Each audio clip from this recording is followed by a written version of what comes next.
Hello दोस्तों, स्वागत है आप सभी का आपके अपने YouTube channel India education centre में। तो दोस्तों, आज हम क्लास 10th का फिजिक्स का पहला चैप्टर प्रकाश के परिवर्तन का बहुविकल्पी प्रश्न अधिकोष करेंगे। जिसमें पहला प्रश्न है हमारा, निम्नलिखित में से कौन सा कथन सत्य नहीं है। सत्य नहीं है आपका, समतल दर्पण प्रकाश का एक अच्छा अवशोषक है। यह आपका सत्य नहीं है। ठीक है, तो हमारा सही उत्तर क्या हो जाएगा जी? ग हो जाएगा। अब इसे समझते हैं क्यों आपका यह जो आपका जो ग है यह ऑप्शन आपका गलत है। ठीक है, तो देखिए यहाँ पर अवशोषक जगह होगा आपका परावर्तक सतह, मतलब कि प्रकाश का परावर्तन खूब अच्छा से समझना है कि किस प्रकार से होता है।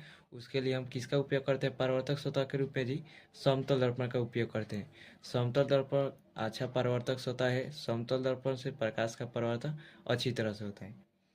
दूसरा प्रश्न है, ऐसे पदार्थ जिनसे होकर आपतित प्रकाश का एक छोटा सा भाग ही पार कर पाता है कहे जाते हैं। मतलब कि आपका आपतित प्रकाश है, उस आपतित प्रकाश का आंशिक रूप से क्या वजह होता है जी? आर पार हो जाता है। तो इसे हम पारभासी कहते हैं। ठीक है, हमारा सही उत्तर ग होगा। आपतन कोण होता है, मतलब आपतन कोण किसे कहते हैं? तो आपतन कोण हम जानते हैं कि अभिलंब और आपतित किरण के बीच बनता है। तो आपका सही प्रश्न का इस प्रश्न का सही उत्तर हो जाएगा ग, आपतित किरण और आपतन बिंदु पर खींचे गए अभिलंब के बीच बनाकर। ठीक है, चौथा नंबर प्रश्न है, एक प्रकाश किरण एक समतल दर्पण पर लंबवत आपतित होती है, परावर्तन कोण का मान होगा। तो देखिए, समतल दर्पण में अगर आपका कोई किरण लंबवत आपतित होती है तो वह आपका जो आपतन कोण होता है परावर्तन कोण, दोनों का दोनों जीरो होता है। मतलब कि एंगल आई आपका और एंगल आर, ये दोनों के दोनों क्या होंगे जी? 0 डिग्री के बराबर होते हैं। ठीक है, तो यहाँ पर सही उत्तर हो जाएगा आपका क। ठीक है, 5 नंबर प्रश्न है, दो समांतर समतल दर्पण के बीच रखी गई वस्तु के सिद्धांत कितने प्रतिबिंब बनते हैं? अगर आप समतल दर्पण को, दो समतल दर्पण है, उस दो समतल दर्पण को अगर किसी कोण पर रख देते हैं तो उनके बीच कोण, अगर तो उनके बीच जो होता है आपका प्रतिबिंब अनंत बनते हैं। ठीक है, एक प्रतिबिंब नहीं बनते, अनंत बनते हैं। तो अनंत हो जाएगा आपका सही उत्तर, अनंत प्रतिबिंब बनते हैं। छठा नंबर प्रश्न है, प्रकाश की एक किरण एक समतल दर्पण पर लंबवत आपतित होती है, दर्पण द्वारा किरण के पथ में उत्पन्न विचलन का मान होगा। इसका इस प्रश्न का उत्तर आपकी किताब में गलत दिया है। ठीक है, इसका सही उत्तर होगा आपका 0 डिग्री होगा। इसके कॉन्सेप्ट को समझिए।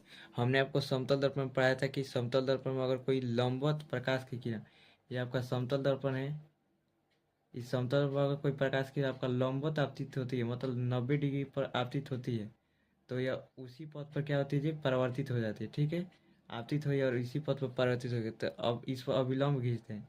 तो देखिए, अविलंब खींचते हैं डैश डैश देकर, इसी पर आपका अविलंब भी है। तो आपका देख रहे हैं कि आपतन कोण और आपतन कोण आपका जो है वो आपतित किरण और अविलंब के बीच बना का कोण होता है। तो आपतित किरण और अविलंब के बीच बना कोण कितना है जी? 0 डिग्री है। ठीक है, तो उसी प्रकार से इसका मान जो होगा 0 डिग्री होगा, क्योंकि जो आपतित किरण है उस आपतित किरण को यह विचलित नहीं कर रही है, मतलब कि न मुड़ रहा है, इधर मुड़ रहा है, ना इधर मुड़ रहा है। जिस तरह से आता है उसी पथ पर यह लौट जाता है। इसलिए विचलन शून्य हो गया, आपतन कोण आपका 0 हो गया और परावर्तन कोण भी 0 हो गया। ठीक है, तब विचलन कोण भी आपका 0 होता है। ठीक है, यह होगा विचलन कोण किस प्रकार से 0 होता है, हमने आपको बता दिया। यूट्यूब पर आप खोज लीजिएगा, इसका आंसर भी बहुत जगह गलत बताया गया है, इस बुक में भी गलत दिया गया है। अब देखिए, जो हमारा 7वां नंबर प्रश्न है, यह सूत्र पढ़ाए थे, यदि आप एक स्थिर समतल दर्पण की ओर 4 मीटर प्रति सेकंड की चाल से चल रहे हैं तो आपका प्रतिबिंब आपकी ओर किस चाल से आएगा। मतलब कि एक समतल दर्पण है, यही आपका समतल दर्पण है।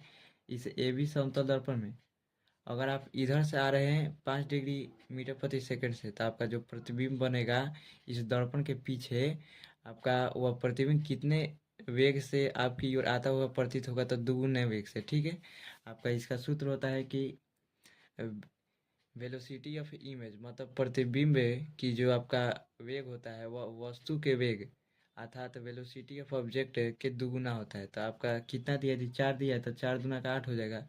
तो इसका सही उत्तर क्या हो जाएगा जी? 8 हो जाएगा। तो हमारा सही उत्तर ख हो जाएगा।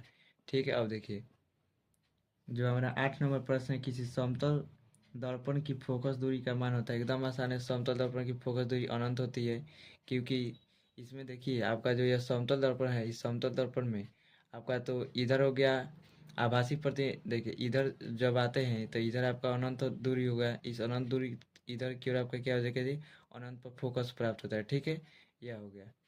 अब जो अगला हमारा प्रश्न है 9 नंबर, गोलीय दर्पण के ध्रुव से वक्रता केंद्र के बीच की दूरी को क्या कहते हैं? तो आपका यहाँ पर ध्रुव है और वक्रता केंद्र, इनके बीच की दूरी को वक्रता त्रिज्या कहते हैं। आपका सही उत्तर हो जाएगा ख। 10 नंबर प्रश्न है, एक गोलीय दर्पण की फोकस दूरी 12.5 सेंटीमीटर है तो उसकी वक्रता त्रिज्या होती है। देखिए फोकस दूरी तो होता है आपका, वह वक्रता त्रिज्या का क्या होता है जी, आधा होता है। ठीक है, तो फोकस दूरी जो हो गया आपका वक्रता त्रिज्या का आधा होता है, तो उसी प्रकार से वक्रता त्रिज्या फोकस का दुगुना हो जाएगा, मतलब आर जो होगा आपका फोकस का दुगुना हो जाएगा। तो इसमें हम 2 से अगर गुना कर देते हैं फोकस में तो हमारा क्या होता है जी, वक्रता त्रिज्या निकल जाता है। तो अब इसे हम गुना कर लेते हैं, तो यहाँ पर हम रखते हैं 2 × 12.5 सेंटीमीटर। तो देखिए जब हम इसे गुना करते हैं तो हमारा आता है 25 सेंटीमीटर। ठीक है, यह हमारा सही उत्तर हो जाएगा ग।